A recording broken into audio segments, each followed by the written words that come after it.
ദൈവനാമത്തിന് മഹത്വമുണ്ടാകട്ടെ. നമ്മുടെ കർത്താവായ യേശു ക്രിസ്തുവിൻ്റെ നാമത്തിൽ എല്ലാവർക്കും എൻ്റെ സ്നേഹവന്ദനം. ക്രിസ്തുവിൽ ഉള്ള ഒരു മനുഷ്യൻ, മഹാനായ പൗലോസ്, ഭാഗം 246. ക്രിസ്തുവിനെ നേടേണ്ടതിനെക്കുറിച്ചും വല്ല വിധനയും പുനരുത്ഥാനം പ്രാപിക്കേണ്ടതിനെക്കുറിച്ചും അതിനുവേണ്ടി സകലവും ചവർന്നെണ്ണുന്ന വിഷയത്തെക്കുറിച്ചും പൗലോസ് പഠിപ്പിക്കുന്നു. തുടർന്ന് ഓട്ടക്കളത്തിൽ ഏറ്റവും മുമ്പിലെത്തി ബിരുദ പ്രാപിക്കേണ്ടതിൻ്റെ ആവശ്യകത പറഞ്ഞുകൊണ്ട് പറയുകയാണ്, എന്നെ അനുകരിപ്പിനെന്ന്. ഒടുവിൽ വാക്കുകൾ ഇങ്ങനെ അവസാനിപ്പിക്കുകയാണ്: സകല ബുദ്ധിയെയും കവിയുന്ന ദൈവസമാധാനത്തെ ഓർപ്പിച്ചുകൊണ്ട്. അതെ, ഒന്നിനെക്കുറിച്ചും വിചാരപ്പെടരുത്. എല്ലാറ്റിലും പ്രാർത്ഥനയാലും അപേക്ഷയാലും നിങ്ങളുടെ ആവശ്യങ്ങൾ സ്തോത്രത്തോടുകൂടെ ദൈവത്തോട് അറിയിക്കത്രേ വേണ്ടത്. എന്നാൽ സകല ബുദ്ധിയെയും കവിയുന്ന ദൈവസമാധാനം നിങ്ങളുടെ ഹൃദയങ്ങളെയും നിലവുകളെയും ക്രിസ്തു യേശുവിങ്കിൽ കാക്കും. ദൈവം സമാധാനമുണ്ടാക്കുമ്പോൾ പിശാച് കലഹമുണ്ടാക്കിക്കൊണ്ടിരിക്കും. സമാധാനത്തിൻ്റെ ഉറവിടം ദൈവമാണ്. കൊലോസ്യർ 3:15 ക്രിസ്തുവിൻ്റെ സമാധാനമെന്ന് പൗലോസ് പറയുന്നു.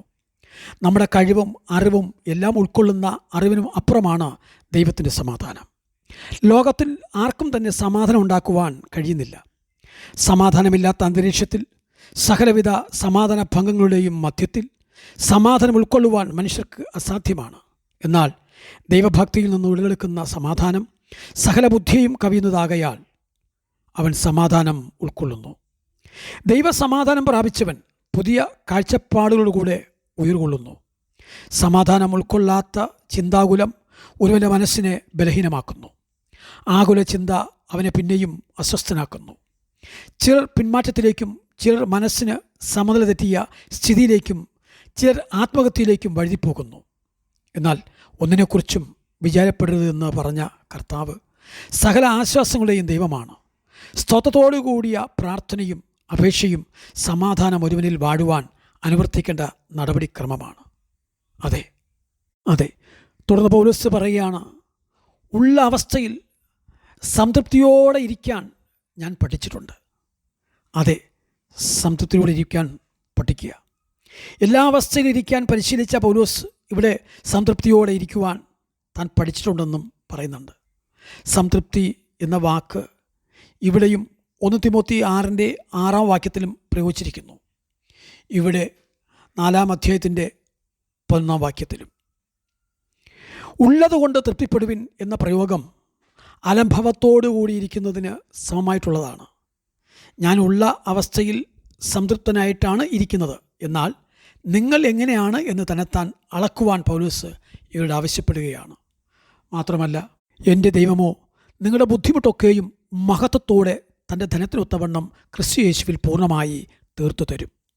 എൻ്റെ ദൈവം എന്ന പ്രയോഗം പൗലോസിന് ഹൃദ്യമായിട്ടുള്ളതും അർഹതപ്പെട്ടതുമാണ്. അതൊരു ഏറ്റുപറച്ചിലിൻ്റെ വാക്കാണ്. എൻ്റെ ഉടയവനും ഞാൻ സേവിച്ചു പോരുന്നതിനുമായ ദൈവമെന്നാണ് കപ്പൽ ചെയ്ത സമയത്ത് പൗലോസ് പറയുന്നത്. ഫിലിപ്പിയർ തങ്ങളുടെ ദാരിദ്ര്യത്തിൽ നിന്ന് പൗലോസിനെ സഹായിച്ചു. അതിന് തക്കവണ്ണം തിരിച്ചു തരുവാൻ എനിക്ക് കഴിവില്ല, എന്നാൽ എൻ്റെ ഉടയവൻ നിങ്ങൾക്ക് ധാരാളമായി തിരിച്ചു തരും, അതും ദൈവത്തിൻ്റെ ധനസ്ഥിതിക്ക് ഒത്തവണ്ണം തീർത്തു തരും എന്നാണ് പൗലോസ് പറയുന്നത്. ധനത്തിൽ നിന്നും എന്തെങ്കിലും തരുന്നതും ധനത്തിൽ ഒത്തവണ്ണം തരുന്നതും രണ്ടും രണ്ടാണ്. കൈകൂപ്പി നിന്ന സാധുവിന് കൈനിറയെ സ്വർണ്ണനാണയങ്ങൾ കൊടുത്ത അലക്സാണ്ടർ ചക്രവർത്തിയോട് ഇത്രയൊന്നും ഞാൻ ആഗ്രഹിച്ചില്ല എന്ന് ആ സാധു പറഞ്ഞപ്പോൾ, ഞാൻ ചക്രവർത്തിയാണ്, ഞാൻ തരുമ്പോൾ എൻ്റെ സ്ഥിതിക്ക് യോജിക്കും വിധം തരേണ്ടതല്ലേ എന്നായിരുന്നു അദ്ദേഹത്തിൻ്റെ മറുപടി. ആ സാധു കണ്ണുനീര് തുടച്ചുകൊണ്ട് അവിടെ നിന്നും സന്തോഷത്തോടെ പോകുന്നൊരു ഭാഗം നാം കേട്ടിട്ടുണ്ട്. കർത്താവ് ശിഷ്യന്മാരെ പണവും ചെരുപ്പുമില്ലാതെ അയച്ചതുപോലെ ഒരു കുറവും അവർക്ക് വന്നില്ല. ഒടുവിൽ ഫിലിപ്പിയർക്ക് ആശീർവാദം പറഞ്ഞുകൊണ്ട് ഉപസംഹരിക്കുകയാണ്. എൻ്റെ കയ്യാൽ വന്ദനം, സകല ലേഖനത്തിലും ഇതുതന്നെ അടയാളം എന്ന് പറഞ്ഞിരിക്കുന്നതിൽ നിന്നും ഒടുവിലത്തെ ആശീർവാദം മാത്രം പൗലോസ് എഴുതുകയും ബാക്കിയെല്ലാം പറഞ്ഞുകൊടുത്ത് എഴുതിക്കുകയുമായിരുന്നു പതിവെന്ന് തെളിയുന്നു.